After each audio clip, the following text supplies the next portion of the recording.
Bonjour et bienvenue à tous. Je suis Christopher Vandorme, donc consultant avant-vente et projet au sein de la société Hello Digital Office France. Et je vais vous présenter aujourd'hui donc ce webinaire consacré à la dématérialisation des factures fournisseurs. Alors avant de commencer, quelques mots sur Hello. Donc nous sommes éditeurs de la suite la suite du logiciel Hello, donc qui est une solution dite ECM pour Enterprise Content Management.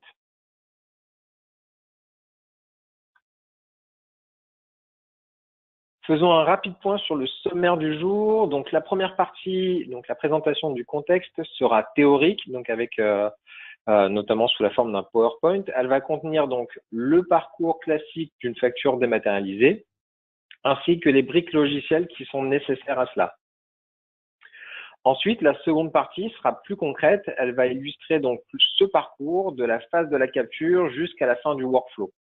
Et enfin, bien sûr, nous garderons quelques minutes pour échanger. Donc, si vous avez des questions, n'hésitez pas à les poser au fur et à mesure sur la partie questions du menu que vous avez à disposition. Quelques données chiffrées avant de parler plus concrètement du sujet du jour. Donc, 9 entreprises sur 10 voient la dématérialisation comme une opportunité. Et parmi ces entreprises, les besoins qui ont été le plus exprimés sur le sujet sont l'automatisation des processus, des outils qui soient flexibles et adaptés, et enfin la valorisation de l'information, à savoir donc le partage de la connaissance et aussi sa sauvegarde au sein de l'entreprise.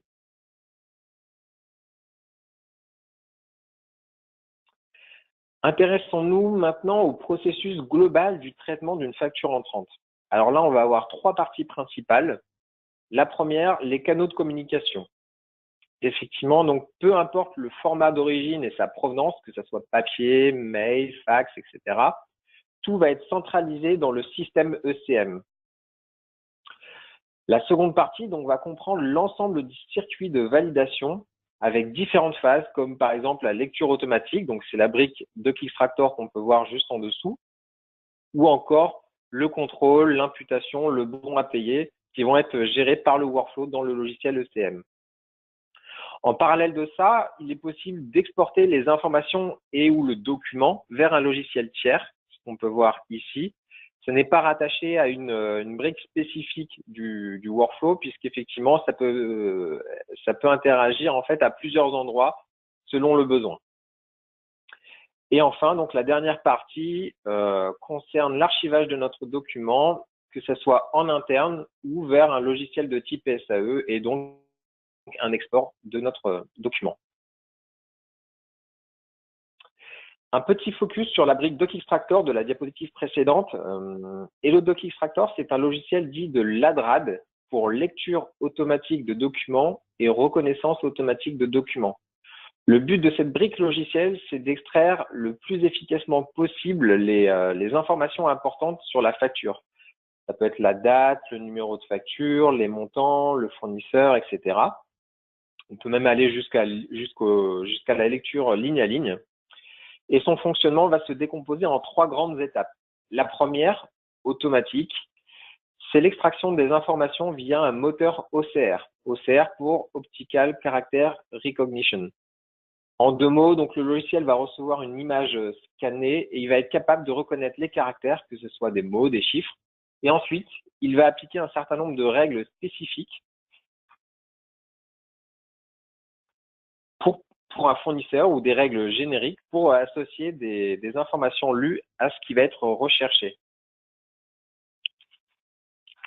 La deuxième étape, elle, est manuelle et nécessite donc une intervention humaine. Mais c'est toutefois une étape qui n'est pas obligatoire dans la chaîne. Donc effectivement, si l'extraction se passe correctement à 100%, l'étape de vérification peut être passée.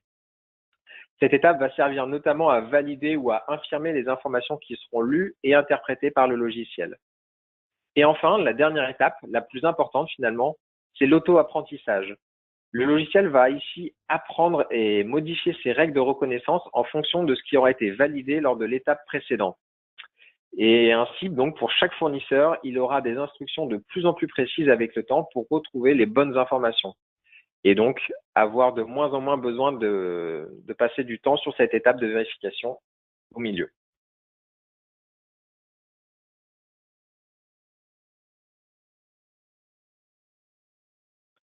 Alors, reprenons donc notre fonctionnement global, mais cette fois-ci présenté un peu plus schématiquement. On va retrouver donc nos différents canaux d'entrée, qui sont ici avec la numérisation, l'import de documents ou les emails. Notre brique Doc Extractor avec l'extraction automatique. Puis notre workflow. Alors ce workflow donc, qui va être composé de plusieurs étapes. La première, donc contrôle et vérification, qui va être envoyée au pôle comptabilité pour vérifier si jamais donc le traitement a été effectué de manière automatique pour pouvoir quand même avoir la main sur les informations qui ont été extraites et pouvoir les modifier au besoin. Une phase d'approbation de facture qui est plus destinée finalement aux responsables de commande.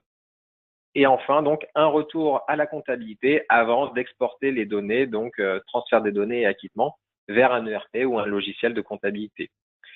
En parallèle de cela, on va avoir la possibilité à tout moment de mettre la facture en litige et donc, si c'est le cas et que l'on ressort du litige, on reviendra donc à cette phase de contrôle et vérification. Et en parallèle de tout ce traitement, on va avoir aussi la possibilité d'avoir un suivi des échéances en temps réel via des tableaux de bord.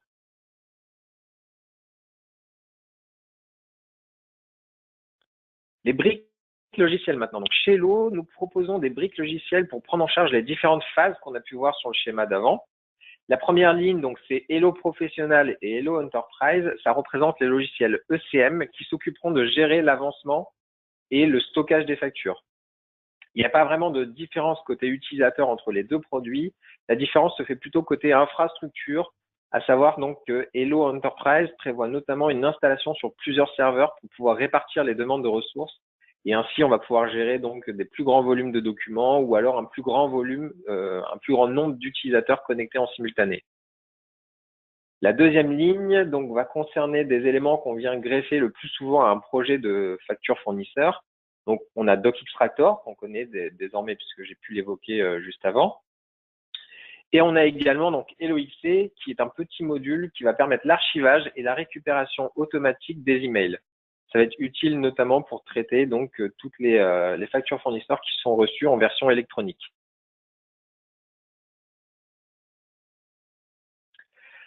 Avant de commencer la démonstration, donc j'aimerais juste présenter rapidement les grandes fonctionnalités du logiciel Hello ECM qu'on va utiliser.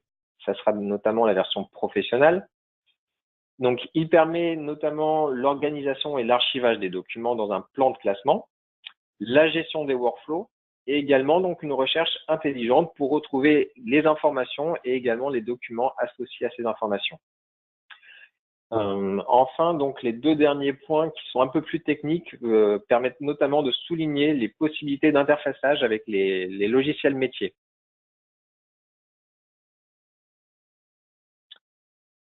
Et enfin, donc ce qu'il faut savoir, c'est que le logiciel est disponible sous plusieurs formes, dont notamment donc on va avoir un client riche qui est installé sur le poste. On va avoir aussi un client web qui est disponible sur les navigateurs et aussi un client mobile, donc sur tablette et téléphone sous iOS et Android. Alors pour la démonstration, j'utiliserai notamment donc le client riche ainsi que le client web. Voilà, démonstration. Hop.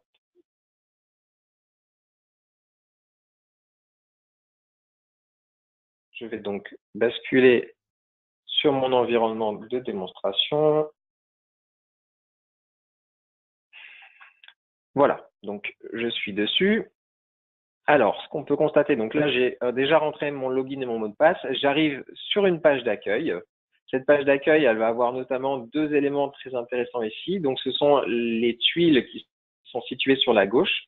Alors, ces tuiles, ce sont des raccourcis en fait vers des modules du logiciel qui permettent notamment, par exemple, d'aller vers les archives, vers nos tâches qui sont à valider, aller vers le module de recherche, etc. Ce sont des raccourcis. Et ensuite, sur la partie centrale, on va retrouver ce qu'on appelle le fil d'actualité. Ça reprend un peu les codes des réseaux sociaux et ça va permettre d'avoir déjà un fil de discussion autour des documents. Là, par exemple, ce qu'on peut voir, c'est qu'il y a un message donc qui a été généré automatiquement par la solution notamment donc l'administrateur qui a envoyé la facture vers DocXtractor, donc cette facture-là pour l'analyse. Et on va avoir également aussi la possibilité d'ajouter des messages manuellement. Donc là, par exemple, l'administrateur qui a envoyé un message à Christophe Bouvier pour lui demander de vérifier la commande dans l'ERP. Donc voilà un type de communication qui est possible au sein de la solution. L'avantage de procéder ainsi, c'est que lorsque Christophe Bouvier va se connecter sur la solution, il verra en priorité dans son fil d'actualité ce message puisque effectivement il a été cité ici, donc il va remonter tout en haut de son fil d'actualité. Et il pourra ensuite aller consulter la facture en faisant un simple clic dessus. Donc, je vais cliquer sur cette facture, ce qui me fait automatiquement basculer dans mon module d'archives qu'on peut voir ici. Et ce module d'archives est séparé en plusieurs éléments. Donc, on va avoir sur la partie gauche notre plan de classement. Alors, ce plan de classement, je ne vais pas forcément beaucoup m'y intéresser parce qu'en fait, il va être géré automatiquement par la solution. Parce qu'on a mis un certain nombre d'automatismes dans ce projet pour qu'il n'y ait pas besoin de gérer cette arborescence. Elle va être automatiquement gérée par la solution. Sur la partie centrale, on va trouver cette fois-ci le document en tant que tel. Et sur la partie droite, on va retrouver les différentes informations du fil d'actualité, donc notamment le message qu'on a pu observer tout à l'heure.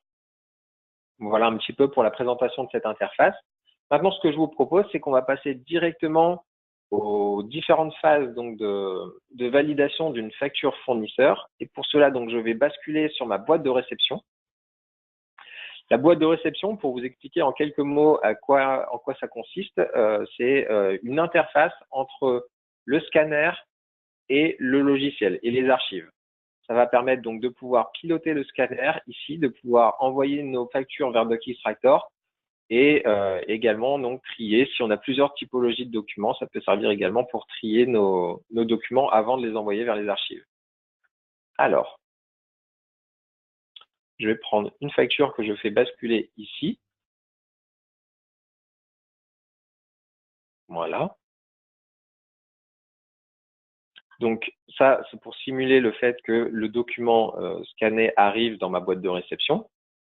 Si effectivement j'avais un scanner connecté à cette machine virtuelle, j'aurais juste à cliquer sur numériser le document et mon document serait arrivé de la même manière.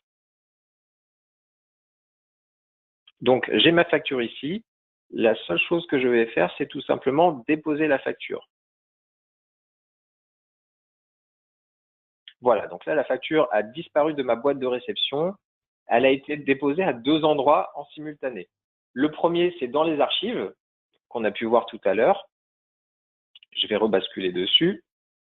Voilà, j'arrive sur la facture qui vient tout juste d'être déposée.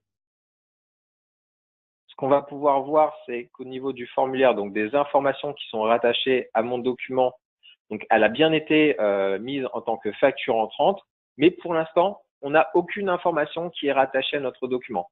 Tout simplement parce que pour l'instant, elle n'a pas encore été identifiée par notre logiciel de l'ADRAD, donc DocXtractor, qui va effectuer la lecture automatique de notre document et qui va essayer justement de compléter ces différentes informations.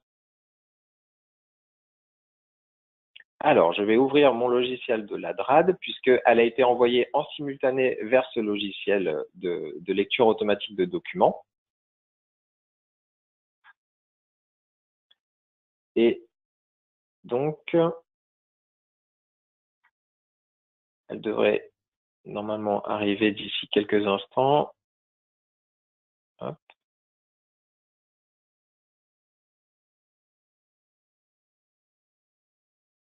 Voilà, elle vient d'arriver. Donc là, la première phase qui était automatique, à savoir la phase d'analyse, a été effectuée. Donc le logiciel a pris notre facture qu'on lui avait envoyée, il l'a lue, il l'a analysée, il a fait donc il a appliqué les règles qu'il avait par défaut et les règles spécifiques par rapport à ce fournisseur pour pouvoir en extraire toutes les informations nécessaires. Je vais donc l'ouvrir. Voilà, je retrouve donc ma facture et sur la droite, je vais retrouver également donc un formulaire qui a été pré-rempli par le logiciel. Donc, qu'est-ce qu'on va retrouver ici? On va retrouver donc la société qui est destinataire de la facture. Donc ça, c'est intéressant si on est dans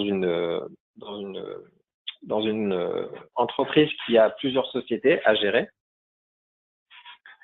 On va retrouver également la partie fournisseur, donc avec toutes les informations qui ont pu être identifiées pour pouvoir assurer avec 100% de certitude qu'il s'agissait bien du fournisseur Lucky Craft. On voit donc qu'il a trouvé donc le titre dans le logo, qu'il a trouvé la rue dans le bas de page de la seconde page, qu'il a trouvé également donc la commune, le code postal, le numéro de SIRET, le numéro de TVA Intracom. Donc voilà, avec ces informations-là qu'il a pu recouper, il a pu s'assurer donc avec 100% de certitude qu'il s'agissait de ce fournisseur, et donc il a placé l'information en vert. En vert, ça signifie que le logiciel est sûr. On voit également, donc, puisqu'il a réussi à analyser donc que c'était une facture Lucky Craft, qu'il a pu récupérer d'autres informations, comme par exemple le numéro de facture, ainsi que les montants. Et à chaque fois, donc, je passe sur un des champs, il vient m'entourer la zone qui lui a permis de retrouver l'information. Alors, il y a une information qu'il n'a pas réussi à trouver pour le moment. Il s'agit de la date. On va la compléter, mais on la complétera tout à l'heure. Je vais d'abord passer en revue les différentes informations, puisque là, on a pris un exemple assez complet, avec notamment une association de commandes. Donc, l'association de commandes, comment elle a été faite? Tout simplement, en fait, on a été interroger l'ERP sur les commandes qui étaient en cours, et on a pu trouver des similitudes avec cette facture qu'on a reçue pour pouvoir affirmer qu'il s'agissait bien de cette commande. Notamment donc par la lecture du numéro de commande qui avait des éléments en commun, et également le montant, donc hors taxe, qui correspond bien au montant de la commande. Si par contre j'avais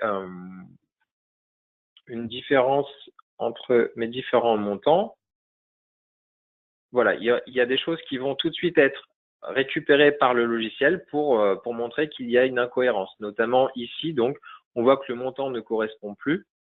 Donc, il y a une incohérence déjà entre le montant hors taxe et le montant TTC. Puis également, donc, au niveau de la commande, il va nous détailler donc le ligne à ligne. Et on va pouvoir ici vérifier, donc, ligne à ligne, les différents éléments pour s'assurer que tout est correct ou s'il y a une différence à ce niveau-là.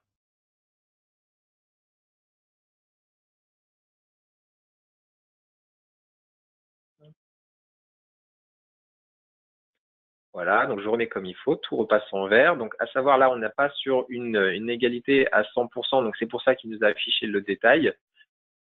Si on était sur une égalité parfaite, il nous afficherait pas les positions, mais il les enregistrerait quand même. Là, comme il y a une légère différence, mais qui est toutefois tolérée, de 2 centimes, c'est un paramétrage qu'on a placé, il nous affiche quand même les positions de facture. Ce que je vais faire, c'est que je vais compléter donc en rajoutant la date. Alors pour cela, j'ai juste à me placer sur la facture, à sélectionner donc la zone, enfin à me placer sur la zone et à faire un clic gauche. Une fois que ça a été fait, donc il a lu la zone entière et il nous a placé l'information dans la date qui était manquante.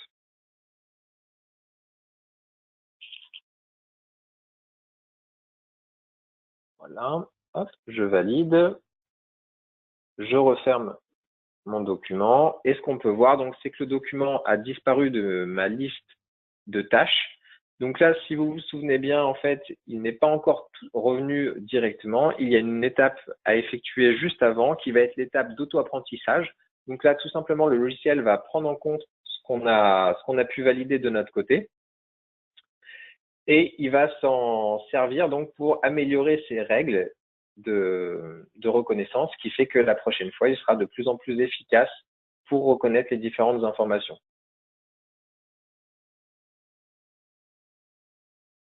Je vais me replacer sur ma facture.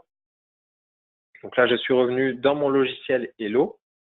Je rafraîchis mon interface et voilà. Donc là, ce qu'on peut voir, c'est que automatiquement, le logiciel Hello donc, a pu récupérer les différentes informations qui ont été validées par DocXtractor. Donc, si vous vous souvenez bien, donc DocXtractor avait déjà extrait un très grand nombre d'informations seul. On l'avait juste aidé pour venir compléter cette date de facture. Et ensuite, en ayant validé donc le tout, les informations sont redescendues dans le logiciel Hello. Et en parallèle de cela, un workflow, donc un workflow de validation, a été démarré en automatique. Donc là, je peux voir ici donc mes différentes informations qui sont présentes et on va avoir un workflow qui a été démarré, un processus qui est lié à notre entrée et qui va faire donc l'état des lieux donc de l'avancement et ce qui nous permettra aussi d'avoir tout simplement un suivi et une traçabilité des différents éléments de validation. Donc, on va prendre le processus global. Voilà, le processus global est celui-ci.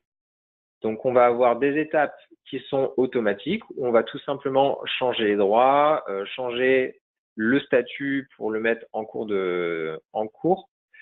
On va également mettre un message en automatique et on va changer la couleur du document. Et ensuite, donc, on va faire l'analyse automatique qui a été faite et validée. Donc, on voit qu'elle a été commencée à 11h15, 11h16 et qu'elle a été validée à 11h23. Et que depuis 11h23, donc depuis 1 minute, elle est actuellement dans une tâche, cette fois-ci pour un utilisateur qui va pouvoir valider ou rejeter donc cela. Donc, cette tâche, elle a été envoyée au groupe comptabilité. Donc là, je suis connecté en tant qu'administrateur. L'administrateur a été rajouté dans ce groupe comptabilité pour pouvoir déjà effectuer ces tâches-là. Donc, ça nous évite d'avoir à nous déconnecter, à nous reconnecter avec un utilisateur qui serait dans ce groupe. Ce qu'on peut voir, c'est que donc dans mes tâches, j'ai un petit 2. Donc tout à l'heure, j'avais une tâche qui était encore en suspens. Maintenant, j'ai un petit 2 en vert d'ailleurs qui m'indique que c'est une nouvelle tâche qui vient d'apparaître que je n'ai pas encore vue. Et si je me place dessus, donc je retrouve une facture que j'avais précédemment et je retrouve également donc notre fameuse facture qui a été envoyée au groupe. Donc je vais accepter cette tâche pour pouvoir la traiter de mon côté personnellement. Et lorsque j'accepte, donc je vais pouvoir interagir avec les différentes informations, pouvoir les valider ou non. Donc, ce que je peux voir ici, donc, c'est qu'on a toutes les informations qui ont été récupérées par DocXtractor. On a également tout en bas, donc, notre référence de commande avec la commande associée.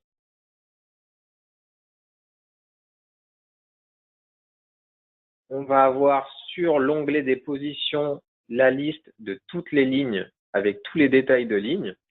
Et ici, je vais pouvoir d'ailleurs interagir, par exemple, pour venir rajouter d'autres informations qui pourraient être intéressantes, notamment pour les logiciels de comptabilité, à savoir rajouter des centres de coûts ou des comptes comptables, par exemple. Donc ça, ce sont des listes qui sont tout à fait paramétrables et on peut venir rajouter vos propres comptes comptables, vos propres centres de coûts si vous en avez, il n'y a aucun souci là-dessus. Excusez-moi, ça a coupé. Pardonnez-moi donc pour cette interruption. Alors, je reprends où j'en étais. Donc, effectivement, j'avais essayé de transmettre pour approbation, mais effectivement, le nom de la personne qui a effectué la commande est nécessaire, donc je n'ai pas pu avancer dans le workflow à cause de cela. Et donc, ici, je vais devoir donc renseigner la personne qui interviendra dans la prochaine étape de workflow. Donc voilà, je vais mettre par exemple Guy Mercier. Et je vais ensuite cliquer sur transmettre pour approbation.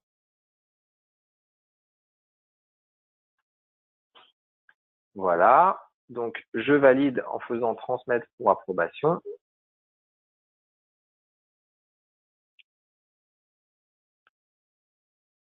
Et donc là, notre facture a disparu de nos tâches cours.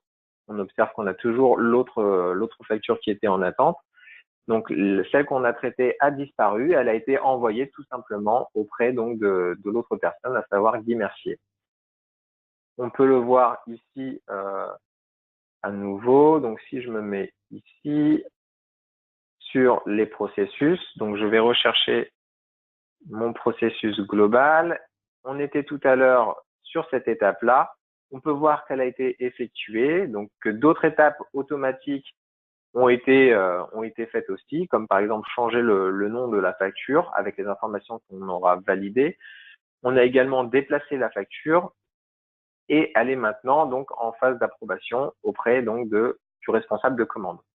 Alors, pour effectuer cette étape de validation auprès du responsable de commande, on va tout simplement utiliser cette fois-ci le logiciel donc sur le navigateur web.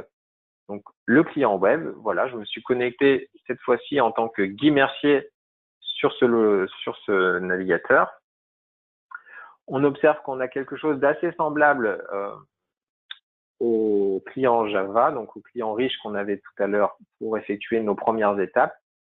On va retrouver donc notamment notre partie archive avec également notre plan de classement.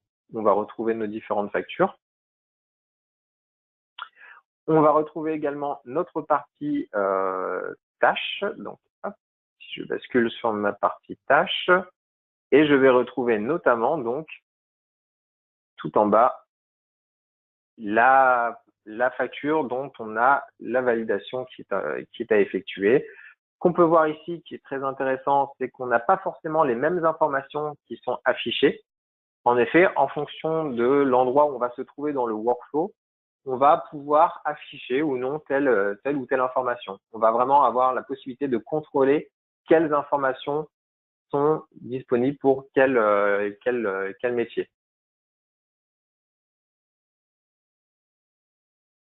Hop, donc là, j'ai juste à vérifier. Donc, si je le souhaite, ici, je peux venir également compléter des informations. Je peux venir interagir sur certaines informations, mais pas toutes. On peut le voir, certaines sont grisées, pas d'autres. Il y a uniquement celles qui sont en blanc sur lesquelles je peux intervenir. Donc là, c'est effectivement un choix de notre part. Ça peut être tout à fait paramétrable. On peut rajouter d'autres champs, comme par exemple des champs commentaires, ce genre de choses. C'est tout à fait possible et assez simple à mettre en œuvre. On a également un autre onglet qui est l'onglet validation, qui permet d'avoir une certaine flexibilité sur la partie validation, puisque ici, on pourrait rajouter des étapes de vérification. Par exemple, si le responsable de commande a besoin effectivement de l'envoyer à son responsable hiérarchique, il pourrait très bien ici rajouter une étape qui viendra automatiquement s'ajouter à notre workflow pour pouvoir effectuer une validation parfaite. Là, je vais uniquement valider ici. Donc, j'approuve les informations, je ne les complète pas. Hop, on peut voir donc qu'elle a disparu de notre liste de tâches qui était en attente. Et en fait, là, donc, on a avancé d'une étape supplémentaire. Donc, si tout va bien, on revient sur notre partie tâches et que l'on rafraîchit. Voilà, on retrouve en rebasculant donc sur le client riche en tant qu'administrateur, donc qui, je le rappelle, est au pôle comptabilité. On va retrouver donc la dernière étape. On retrouve à nouveau donc notre facture pour cette fois-ci, étape juste avant de l'envoyer auprès donc du logiciel de comptabilité, juste avant l'export vers l'ERP. On peut observer entre-temps qu'il y a eu des informations qui sont venues se greffer, donc par rapport à tout à l'heure où on avait donc uniquement l'envoi de la facture auprès de DocXtractor qui avait été faite. On a pu voir donc que d'autres informations sont venues se greffer en automatique, qui sont venues alimenter ce fil d'actualité.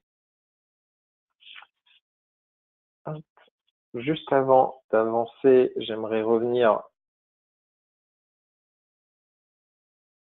sur le schéma. Voilà, juste ici. Donc, pour faire un rapide rappel quand même sur ce qu'on a pu voir, donc les canaux d'entrée, on a effectivement fait donc la numérisation. On a fait donc ensemble également le traitement dans DocXtractor. Donc, c'était la brique où on avait envoyé notre facture vers le logiciel de l'ANRAD. Puis là, on a effectué donc un premier contrôle dans nos tâches avec le client riche en tant qu'administrateur pour faire le contrôle et la vérification. Puis on s'est connecté en tant que Guy Mercier sur le client web pour pouvoir faire l'approbation de la facture ici. Et là, nous sommes actuellement sur cette dernière étape avant l'envoi, donc sur l'étape comptabilité, qui est renvoyée donc à nouveau au pôle comptabilité. Je reviens donc sur mon espace de démonstration. Donc, pareil, comme ça a été envoyé à un groupe, je dois effectuer, d'abord, j'accepte la tâche en tant qu'individu et là, je vais pouvoir ensuite traiter mon formulaire. Donc là, on retrouve bien nos deux étapes qui sont soit transmettre à l'ERP, donc pour avancer jusqu'au bon à payer, à l'acquittement, etc. ou toujours la possibilité d'envoyer en litige notre facture. Donc là, ce que je vais faire, c'est que je vais faire transmettre à l'ERP. Notre facture a à nouveau disparu de nos tâches et donc là, en fait, ce sont des étapes automatiques qui vont prendre le relais à partir de maintenant pour venir envoyer les informations auprès de l'ERP afin qu'on puisse avancer dans le processus de paiement de cette facture. Alors, je précise effectivement que là, j'envoie donc vers un ERP, mais ça peut être aussi vers un logiciel de comptabilité. Voilà, on est tout à fait ouvert sur le format d'export, donc il n'y a aucun souci là-dessus. Donc là, on a fini notre partie workflow et ce que je souhaitais vous montrer avant de terminer cette partie démonstration, c'est effectivement les tableaux de bord qui nous permettent d'avoir un suivi en temps réel donc des informations et des factures. Donc je vais revenir sur ma partie, sur mon interface d'accueil et à partir de là, je vais pouvoir accéder à donc mon tableau de bord facture. Alors effectivement, là, je le montre sur le client riche. Ce qu'il faut savoir, c'est qu'il y a également la possibilité de les afficher sur le client web. Et d'ailleurs aussi, cette partie que je suis en train de vous présenter, c'est un choix en termes de présentation. On a la possibilité de faire vraiment des tableaux de bord qui vont être personnalisés en fonction du métier et en fonction de vos besoins. Donc là, ce qu'on va retrouver, c'est nos différentes étapes de validation, nos différentes étapes de notre facture, avec également pour chacune des étapes le nombre de factures qui sont concernées et également donc les montants qui vont être en jeu. Et en faisant un simple clic, je vais pouvoir sélectionner quelles sont les étapes qui m'intéressent, sur lesquelles je veux avoir un peu plus d'informations. Et ce qu'on peut voir, c'est que les écrans en dessous vont se rafraîchir automatiquement en fonction des étapes que j'aurai sélectionnées ici. Et lorsque donc je vais sélectionner d'autres informations, ensuite, par exemple, si je veux avoir un détail sur la facture en question, je peux venir la sélectionner et on voit en fait sur la partie droite, donc, le document en soi qui apparaît, ce qui nous permet d'aller jusqu'au détail.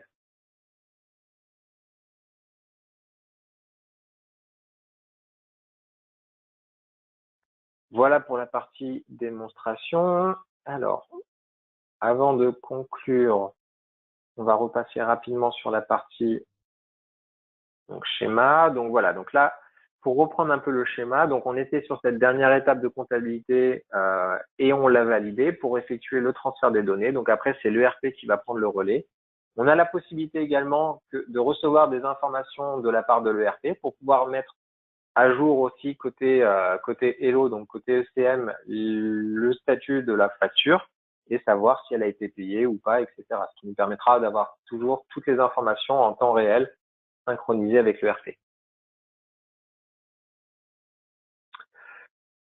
Pour reprendre un petit peu donc cette présentation, les points clés qu'on a pu voir et qui sont intéressants lorsqu'on met un projet de ce type en œuvre, c'est donc au niveau de DocXtractor, la possibilité de pouvoir extraire automatiquement des données, de pouvoir faire de la lecture dans fait et pieds de page, mais également aussi de pouvoir aller jusqu'à la lecture des lignes articles, qu'on a pu faire aussi sur la démonstration. Côté Hello, on va avoir une solution qui est préconfigurée et qui est prête en l'emploi, avec des liens préparés notamment avec les commandes, les livraisons. Ce qu'on a pu voir donc sur la facture que j'avais en exemple, c'est qu'on avait une commande qui était associée et qui a été reconnue. On va pouvoir aussi gérer les délais de paiement et également donc l'imputation comptable qui va être préparée au sein de la solution et qui va pouvoir être envoyée directement auprès des logiciels adéquats. On va avoir une solution qui permet d'avoir un traitement global des factures, puisqu'effectivement, on a la possibilité de faire du multi-devise et de pouvoir donc gérer des factures internationales. Et enfin, donc sur la partie séparation, donc gestion des factures multipages, effectivement, ça peut être géré à plusieurs endroits. Donc, je me suis pas étendu sur la problématique, mais ce qu'il faut savoir, c'est que DocXtractor est en capacité de pouvoir faire de la séparation automatique de documents en fonction des informations qu'il va trouver. Il va pouvoir être en mesure de savoir si c'est un début de facture, une fin de facture, et ainsi de pouvoir séparer dans ce logiciel les différentes factures. Ça peut être fait aussi, comme on a pu le voir, au niveau de la boîte de réception, puisqu'on avait encore la main sur le document. Et ici, on peut venir séparer les pages, les réagrafer, etc., avant de les envoyer vers DocXtractor.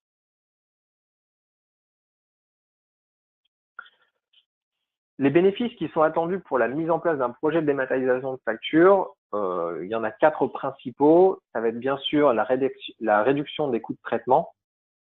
Au niveau de cela, on va avoir aussi une meilleure productivité.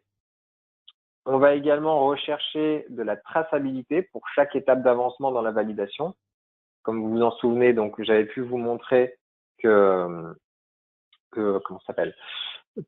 sur la visualisation du workflow, on avait à chaque fois la date de départ et également la date de fin de traitement. Donc, on va avoir vraiment une traçabilité sur toutes ces étapes-là et sur le temps de traitement pour chacune de ces étapes. Et enfin, bien sûr, le réel intérêt est aussi d'avoir un accès à l'information en temps réel, alors que ce soit via les tableaux de bord, comme j'ai pu vous le montrer, pour avoir une vue synthétique, mais ça peut être aussi pour la recherche, donc que je n'ai pas encore détaillé, effectivement, pour un accès aux documents en fonction des informations qui ont été extraites ou du plein texte.